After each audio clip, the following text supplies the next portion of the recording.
Disgaea 5 Complete was released for the Nintendo Switch back on May 23, 2017, with the complete notation signifying the inclusion of all the DLC released since its original debut on the PlayStation 4 back in 2015. It is a tactical RPG similar to the likes of Final Fantasy Tactics or Fire Emblem, but is drastically different in regards to both its graphical package and overall mechanics. Please keep in mind that our take on Disgaea 5 Complete will be catered more towards newcomers to the franchise rather than series veterans. With that in mind, let's go ahead and get what was found to be the worst aspect of Disgaea 5 Complete out of the way, but it's only because everything else was superb in comparison. The story of Disgaea 5 Complete spans across multiple netherworlds, which are essentially recurring demon-infested planets within the series. These netherworlds are generally governed by a single overlord that rules with an iron fist. These overlords are quite powerful in comparison to your average demon, whether that be with the help of their brute strength, superior intellect, or undeniable charm. In the case of Disgaea 5 Complete, a band of overlords unite in hopes of defeating Void Dart, a being that has its sights on establishing dominion over all netherworlds. While it may sound like a dire situation indeed, your cohorts often approach and react to most situations in a slapstick sort of way. It's not uncommon for friends to get assaulted by one another, or for you to take a break from the main objective in order to reclaim a lost bowl of curry. Even though this style of delivery may not be for everyone, it was quite refreshing to see as overly serious tones are quite common in most JRPGs. But if that sounds like something that you would not enjoy, you might want to avoid Disgaea 5 Complete entirely, because some form of comedic relief is pretty much around every single corner. It is also worth mentioning that many consider the overall story of Disgaea 5 Complete as the worst in the series, so take that for what you will. Disgaea 5 Complete demands that you appreciate anime-heavy aesthetics, but don't immediately turn away from that statement alone.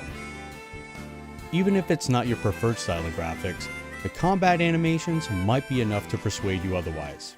That is because they are all unique and exciting to witness. It doesn't matter whether it's a single ability, spell, or combo attacks, they are portrayed with a level of flair and style that you might think you were watching a Dragon Ball Z fight without the 30-minute charge-up times. And if it does get annoying or boring, you can easily cut short any attack animation with a simple button press. That is nice. Beyond the characters and combat animation themselves lie individual netherworlds, which serve as genuinely unique biomes rather than seeing the same assets everywhere you go. You'll visit blood-caked wastelands, poison-infested beaches, and other truly bizarre locales over the course of your adventure. The sound package is a bit of a mixed bag, with the sound effects easily trumping the soundtrack itself. There's a level of meatiness and impact present in many of the combat effects that make those flashy animations that much more appealing. The same level of appreciation does not carry over to the soundtrack, unfortunately. While most of the tracks do fit the eccentric nature of the game well enough, that doesn't necessarily equate to enjoyment either. Franchise veterans may be more tolerable of the soundtrack, but it certainly can leave a little more to be desired. Combat is the meat and potatoes of any Disgaea game.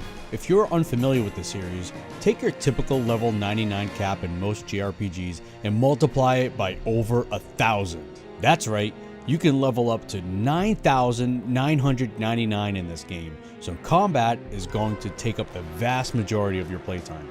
So, how does it work? Disgaea 5 is a grid-based tactical RPG. Both enemies and allies move around any given map and attack each other, with height differences and direction playing a huge role in how damage is ultimately calculated. Furthermore, each unit on the field has their own set of resistances to consider, but it does not stop at your basic elemental and singular melee categories. Instead, every weapon and elemental type is to play a huge factor in damage calculations. Luckily, most units are capable of excelling in multiple offensive and defensive categories, allowing you flexibility to approach any given combat situation how you see fit. For every class and unique character in Disgaea 5, there are tons of different abilities that will eventually be at your disposal. What can easily feel like clutter or ability bloat in some games feels just right here, and that's because of two things. First, every ability and its purpose is clearly explained in detail. Whereas you might have to guess if an attack is strength or intelligence based in some other game, Disgaea 5 gives you all the tools necessary to decipher each ability and more. Also, you'll quickly realize that almost every ability has a use, making your skill set feel large but entirely meaningful at the same time. In regards to difficulty, Disgaea 5 is all about what you make it. There's always an incentive to grind, whether it be character levels, item levels, or skill levels.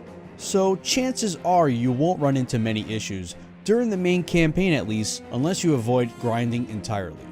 On the flip side, Disgaea 5 encourages challenge seekers as well. You might choose to play through the game as a single character, or avoid above average unique characters entirely. It's recommended to ignore the included DLC content if you are a new player for this reason alone. A cheat shop becomes available early on too that allows you to drastically scale up enemy levels, giving you complete control of the difficulty to the game. The level of choice present in regards to difficulty makes Disgaea 5 an experience that can easily engage any level of gamer out there. There are roughly 50 classes in Disgaea 5, and that's not even counting character specific ones. Roughly half of these are monster exclusive, while the other half are reserved for humanoids. While there are some that outright dominate in comparison to other classes in many situations, all of them have a purpose and can absolutely be viable should you want to use them. Amidst the already staggering amount of customization lies the reincarnation system, which essentially serves as a soft reset or a new game plus of sorts for an individual character. They start back at level 1 but retain many of the traits and abilities learned previously, while throwing in delicious bonus stats in the process. Generic troops even have the ability to change their class entirely, allowing the possibility of building your very own hybrid class that truly suits your playstyle. Both min-maxers and casual players alike will come to appreciate this feature, as it is key in tackling some of the more challenging post-game content while simultaneously giving anyone at any time free reign on how to build their army. The randomly generated item world is iconic to the Disgaea franchise.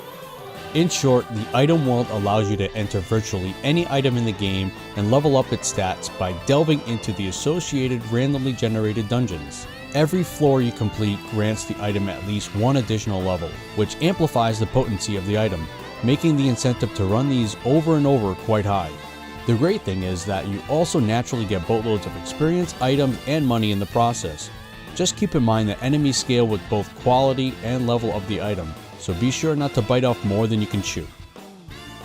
There are a lot, and I mean a lot of mechanics and systems that weren't covered here, but we'd be here all day if that was the case.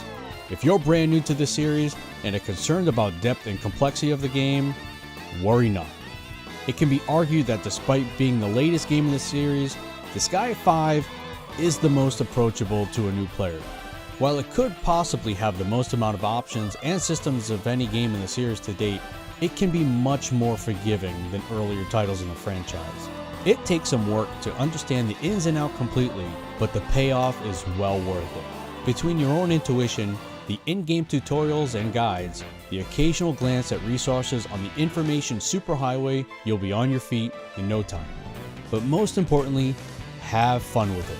Disgaea 5 Complete is the type of game that can easily provide hundreds, if not thousands, of hours of playtime, so there's no reason to rush it.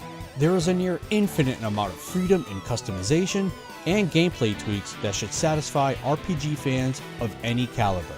If you find yourself enjoying the first few hours of the game, don't be surprised when those single-digit playtimes roll into double and triple digits before you know it.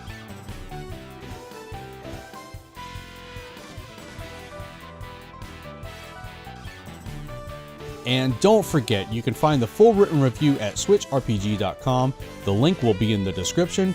And be sure to subscribe for more upcoming Nintendo Switch RPG news, reviews, and gameplays.